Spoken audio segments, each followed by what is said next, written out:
প্রিয় দর্শক, সবাইকে আন্তরিক শুভেচ্ছা ও অভিনন্দন।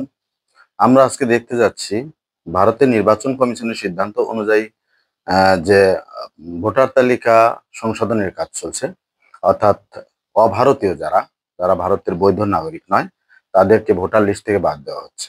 এবং তার পরিপ্রেক্ষিতে দুইটি দল মুখোমুখি অবস্থা নিয়েছে, যেমন মমতা ব্যানার্জি তৃণমূল এবং বিজেপি শুভেন্দু অধিকারী। চলুন আমরা তথ্যগুলো দেখি এবং দেখা মাত্র শেয়ার করে দেব, যেন ভারতের প্রত্যেকটি নাগরিক এই তথ্যগুলো জানতে পারে। ধন্যবাদ সবাইকে, সাথে থাকবেন। ইলেকশন কমিশনকে দিয়ে ভোটার বাদ দিয়ে বলছে 2002-টা দেখতে হবে লিস্ট। আর 2002-এ কত লোক মরে গেছে, কত লোক চলে গেছে, আবার নতুন কত লোক এসছে, কত বাচ্চা জন্ম নিয়েছে, কত নতুন প্রজন্ম এসছে। তোমরা কে ঠিক করে দেবে?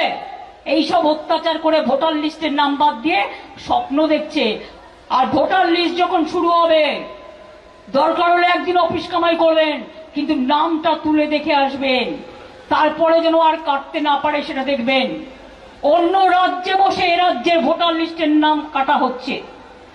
और कोई राज्य में बैठ के उसका एजेंसी हमारा इधर का ऑनलाइन में वोटर लिस्ट में नाम काट रहा है। আমাদের একটা ভোটার তো গুজরাটের একটা ভোটার। আরে ভাই, গুজরাটি যারা এখানে থাকে তারা থাকবে, গুজরাটের লোক, আহমেদাবাদের লোক সেখানকার ভোটার, তাকে সেখানে ভোট দিতে দাও। যে এখানকার ভোটার সে এখানে ভোট দেবে। जो इधर में रहते हैं, इधर का वोटर है, वो इधर में वोट देंगे। लेकिन आप लोग क्या कर रहे हैं? हम तो पकड़ लिया इसको। একটা বাংলার মানুষের নাম, সাথে 3টে গুজরাটের নাম, 2টো দিল্লির নাম, 3টে উত্তরপ্রদেশের নাম, 4টে রাজস্থানের নাম। এটা কি হচ্ছে? এটা কি হচ্ছে? প্রিয় দর্শক, এতক্ষণ আমরা শুনলাম মমতা ব্যানার্জির বক্তব্য। এবার তারই বিপরীতে যে কথাগুলো বলেছেন শুভেন্দু অধিকারী, আমরা ওনার কথা শুনবো। চলুন। আর আমরা রোহিঙ্গা মুক্ত ভোটার তালিকার পক্ষে। ন্যাশনাল ফ্ল্যাগ আর এই ছবি মমতা এদের পক্ষে। রোহিঙ্গাদেরকে মমতা ব্যানার্জি আশ্রয় দিতে চান। এক আধার কার্ড, এক এপিক কার্ড বানিয়ে দিয়েছেন মমতা ব্যানার্জি। ওটা ভারতকে শেষ করছেন মমতা ব্যানার্জি। আমরা এখানে ইলেকশন কমিশন অফিসে বিজেপির 50 জন এমএলএ এসেছি আজকে। ভোটার তালিকা থেকে সমস্ত রোহিঙ্গা মুসলমানদের নাম বাদ দিতে হবে বিহারের মতো, এই দাবিতে আমরা এসেছি।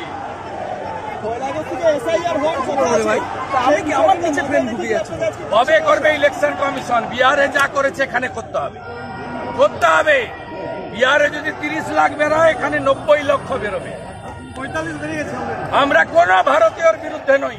হিন্দু, মুসলিম, শিখ, খ্রিস্টান, জৈন, পার্সি, বুদ্ধিস্ট কারোর বিরুদ্ধে নেই। কিন্তু এই বাংলায় কোন রোহিঙ্গা মুসলমানকে আমরা ভোটার তালিকায় থাকতে দেব না। আনসারুল বাংলার 7 শেখ 3 বার তৃণমূলকে ভোট দিয়েছে। আনসারুল বাংলার 7 শেখ হরিহরপাড়া, মুর্শিদাবাদ। একটাও রোহিঙ্গা মুসলমানের নাম ভোটার তালিকায় রাখা যাবে না।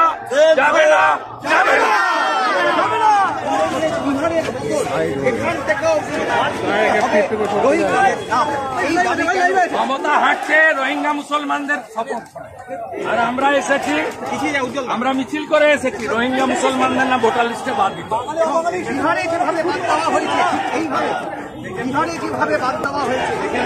অবশ্যই কোন রোহিঙ্গা মুসলমানের নাম ভোটার তালিকায় থাকতে পারে। 7 শেখ হরিহরপাড়া, মুর্শিদাবাদে যে গ্রেফতার হয়েছে, তিনি 3 বার সব ফর্জি এপিক আর আধার কার্ড বানিয়ে দিয়েছে মমতা। বিহারে যদি 30 লাখ বাদ চলে যায়, এখানে 90 লক্ষ আছে। রোহিঙ্গা মুসলমানদের হাতে বাংলা যেতে দেওয়া হবে না।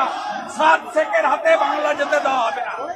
খেলা হাঁটছে রোহিঙ্গা মুসলমানদের বাঁচানোর জন্য, আর আমরা এসেছি বিহারের মতো সমস্ত রোহিঙ্গাকে বাদ দিতে হবে।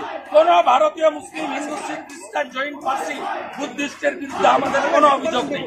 ভারতীয়রা সবাই থাকবে, সব ধর্মের লোক থাকবে। কোন রোহিঙ্গা মুসলমানের নাম ভোটার তালিকায় থাকবে না। আলা মমতা, কান খুলে শুনে রাখবে।